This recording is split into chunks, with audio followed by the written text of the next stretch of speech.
இன்னைக்கு நம்ம பார்க்க போறது இலக்கணம் சொல்.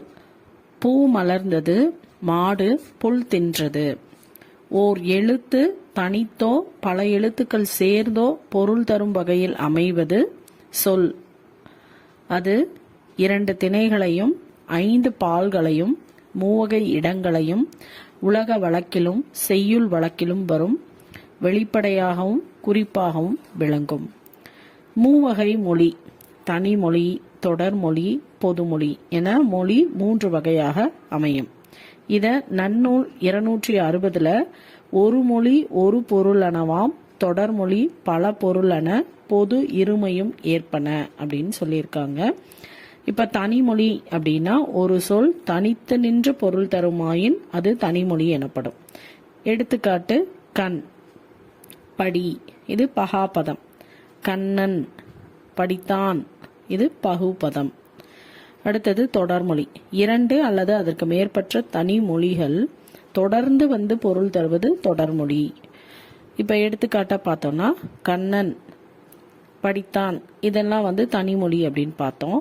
2 அல்லது அதற்கு மேற்பட்ட தனிமொழிகள் கண்ணன், அடுத்தது வந்தான், கண்ணன் வந்தான், அடுத்தடுத்து 2க்கு மேற்பட்ட தனிமொழிகள் தொடர்ந்து ஒரு பொருள் தரதுனால இத தொடர்மொழி அப்படின்னு சொல்றோம். இன்னொரு எடுத்துக்காட்டு: மலர் வீட்டுக்கு சென்றாள்.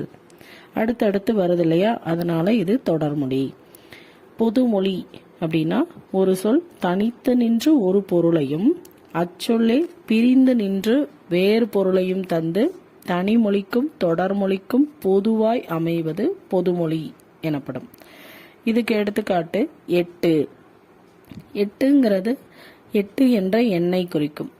வேங்கை அப்படின்னா வேங்கை என்னும் மரத்தை குறிக்கும். இதையே நம்ம பிரிச்சோம் அப்படின்னா 8 அப்படின்றத எல் கூட்டல் தூ எனவும், வேங்கை அப்படிங்கிறத வேம் கூட்டல் கை எனவும் தொடர்மொழிகளாக பிரித்து நின்று எல்லை ஒன் வேகின்ற கை எனவும் பொருள் தரும். இவை இரு பொருள்களுக்கும் பொதுவாய் அமைவதனால பொதுமொழி அப்படின்னு சொல்றாங்க. அடுத்தது தொழிற்பெயர். தொழிற்பெயர் அப்படின்னா ஒரு வினை அல்லது செயலை குறிக்கும் பெயரானது எண், இடம், காலம், பால் ஆகியவற்றை குறிப்பாகவோ அல்லது வெளிப்படையாகவோ உணர்த்தாமல் வருவது தொழிற்பெயர் அப்படின்னு சொல்றோம். எடுத்துக்காட்டு: ஈதல், நடத்தல், இதெல்லாம். அடுத்தது விகுதி பெற்ற தொழிற்பெயர்கள். வினை அடியுடன் விகுதி சேர்வதால் உருவாகும் தொழிற்பெயர் விகுதி பெற்ற தொழிற்பெயர். இதுக்கு எடுத்துக்காட்டு: வினை அடி விகுதி தொழிற்பெயர். இப்ப வினை அடி அப்படின்னா நட, இதோட விகுதி சேரும் பொழுது நட தல் அப்படிங்கிற விகுதி சேரும் பொழுது நடத்தல் அப்படிங்கிற ஒரு செயல் செயலை குறிக்குது. அடுத்தது வாள் அப்படிங்கிற வாழ் வினையடி, அதோட கை அப்படிங்கிற விகுதி சேரும் பொழுது வாழ்க்கை என்ற தொழிற்பெயர் உருவாகுது. அடுத்து ஆள், அல், ஆள் அப்படிங்கிற வினையடி அல் என்ற விகுதி அதோட சேரும் பொழுது ஆளல் அப்படின்னு சேருது. அடுத்தது ஒரே வினையடி பல விகுதிகளையும் ஏற்கும். இப்ப நட அப்படிங்கும் பொழுது அதோட தல் அப்படின்னு சேர்க்கும் பொழுது நடத்தல் சொன்னோம் இல்லையா, அது மாதிரி நட என்பது கூட இன்னும் வேற எல்லாம் சேர்க்கலாம். நட, நடை, நடத்தல். அடுத்தது எதிர்மறை தொழிற்பெயர். எதிர்மறை பொருள்ல வருவது எதிர்மறை தொழிற்பெயர். இப்ப நட, நடத்தல் அப்படி சொல்றோம். அதுக்கு எதிரா சொல்றது நடவாமை, கொல்லாமை, இதெல்லாம் எதிரா வரக்கூடியது. முதநிலை தொழிற்பெயர். விகுதி பெறாமல் வினைப்பகுதியே தொழிற்பெயராதல் முதநிலை தொழிற்பெயர். தட்டு, உரை, அடி, இதெல்லாம் அதுக்கு எடுத்துக்காட்டு.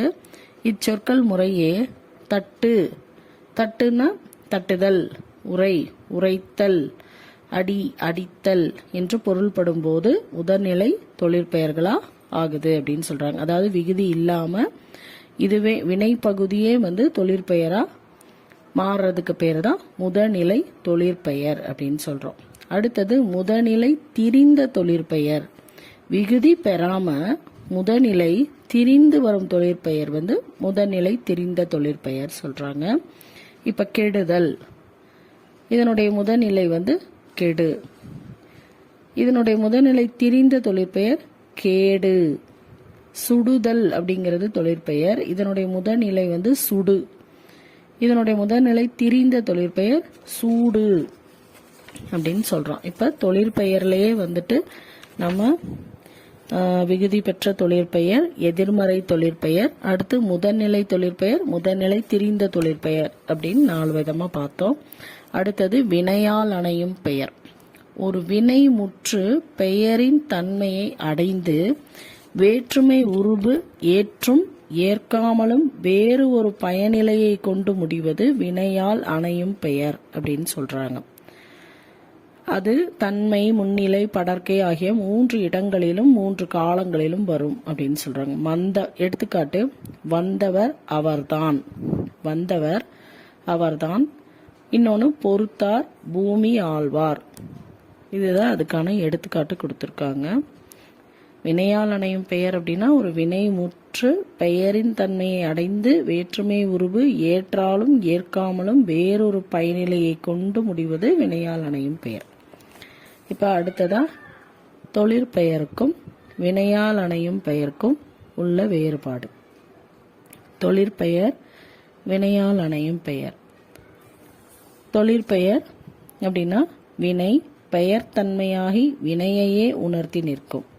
வினையால் அணையும் பெயர் அப்படிங்கிறது தொழிலை செய்யும் கருத்தாவை குறிக்கும். தொழிற்பெயர் காலத்தை காட்டாது, ஆனா வினையால் அணையும் பெயர் காலத்தை காட்டும்.